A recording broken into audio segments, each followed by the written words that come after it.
everybody, welcome. I'm Wally. And I'm Adam. And today we're here to talk about the KWA LM4 PTR. This rifle is one of the higher end airsoft guns geared mainly towards one of those more experienced players. I got my LM4 on Airsoft GI and Wally here got his on e-bike. Retails about $380 and mags cost around $45, so it's not a very cheap investment when you think about it in the long run. Indeed. Now this thing was designed as a professional training rifle, kind of as a substitute for using live ammunition for law enforcement or military. As you can imagine, it helps them safely and cheaply operate in their tactical training programs, and it's way cheaper than simunitions. So what do you think? Without further ado, why don't we take a look at what's inside the box?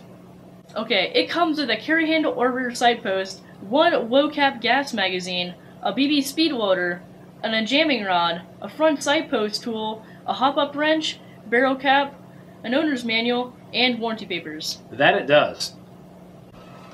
First impressions are that it looks real and feels real. The pistol grip is a real steel size, that means it's narrower than an AEG pistol grip.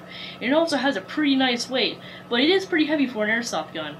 Mags are heavy compared to an AEG high cap mag too.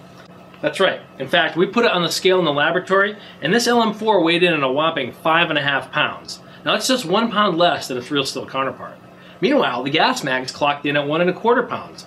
Believe it or not, that's a 1/4 pound heavier than a fully loaded real steel 30-round magazine. And the best part is, the stuff really works. The charging handle goes all the way back, the bolt release works to lock the bolt to the rear, and it releases just like the real thing. Also, the charging handle can slingshot the bolt forward. Disassembly and field stripping is a breeze. Just pop out the rear body pin and break it open. The internals come right out just like the real steel counterpart, and reassembly is just as easy. It sure is. Now, flash hider removal has got to be, by far, the easiest I've ever seen on any airsoft gun. Ever! Just loosen the set screw and twist clockwise. It'll be tight, but unlike an AEG, you won't need any special tools like heat guns to loosen up any glue or anything. Underneath, you'll find the standard 14mm negative threads. Just twist and it comes right off. External upgrades are a snap. It's compatible with most aftermarket real steel stuff, but its solid construction means the delta ring will be tight and hard to move to swap handguards. Not really necessarily a bad thing. Also, for rail assembly or barrel removal, the star nut is really hard to unscrew, so you'll need an actual armorer's wrench for that. Channel locks can work, but they'll scratch up your nuts if you're not careful. Yeah. Moving on. Internal upgrades can be a little more tricky. As you can imagine, it's not like an AEG. Like we said before, the bolt could be easy to get to, but hop-up removal and maintenance requires barrel removal and, of course, the associated star nut. Enhanced recoil kits, on the other hand, typically easy to install, because this will break apart, of course, and you can get access to the buffer spring like a real M4. Now, there are some dark sides to the LM4. The things we found were pretty small, but I think they're still worth mentioning. The charging handle will obviously feel a lot lighter, because it is, after all, just an airsoft buffer spring behind the bolt.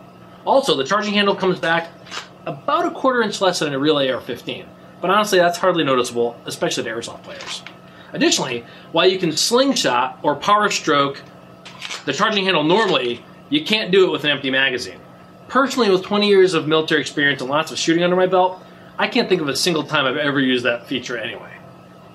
The upper receiver is built in 2 halves, which by itself is no big deal, but some scope mounts ride on the receiver body instead of the rail, and that causes a sort of like pinching on the upper receiver, making the charging handle really hard to work.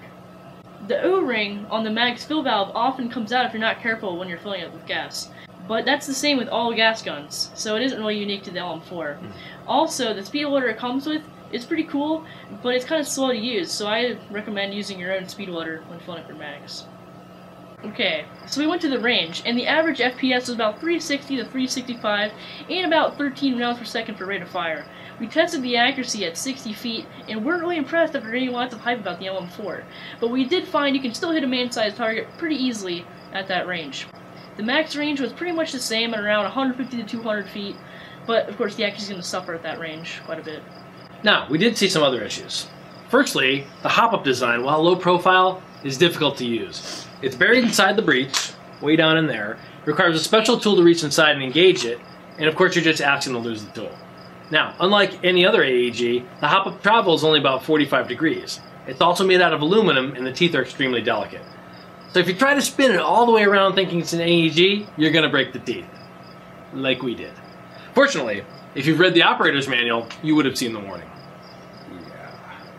So, also, when you shoot it, there's kind of a springy sound inside the buffer tube. There's a quick fix for that we'll show you some other time. We also put it through some stress. After emptying the mag of BBs, we refilled it and shot it with the remaining gas. We were able to get 2 full mag fills out of 1 gas charge. That's pretty good. We also did a cooldown test. We shot an entire mag, allowed the magazine to get cold from gas expansion, then immediately reloaded, gassed it, shot it again, and had no issues emptying the entire mag and still having some left. Lastly, we put a freshly loaded mag in the fridge for 30 minutes, then shot it. Again, no problems by shooting all the bullets and still having plenty of gas left in the end. That's right. It proved to be an extremely efficient gas system in all regimes that we shot it. But we'd still like to do some more tests in the winter to see how it fares under sustained cold conditions. Now, I think it's high time we bring it to the field. What do you think? I think so. Let's do it.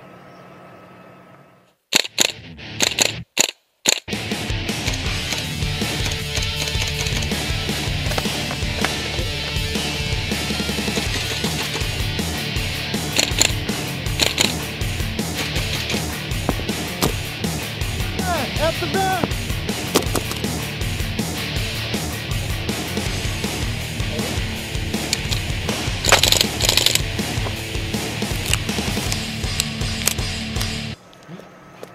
Out in the field, it worked great. Accuracy was good enough to match any AEG, and realism was off the charts. Feeling the kick and the heat of battle made for a much more exciting game, and reloads were actually fun because you had to work that bolt every single time, and that was really cool.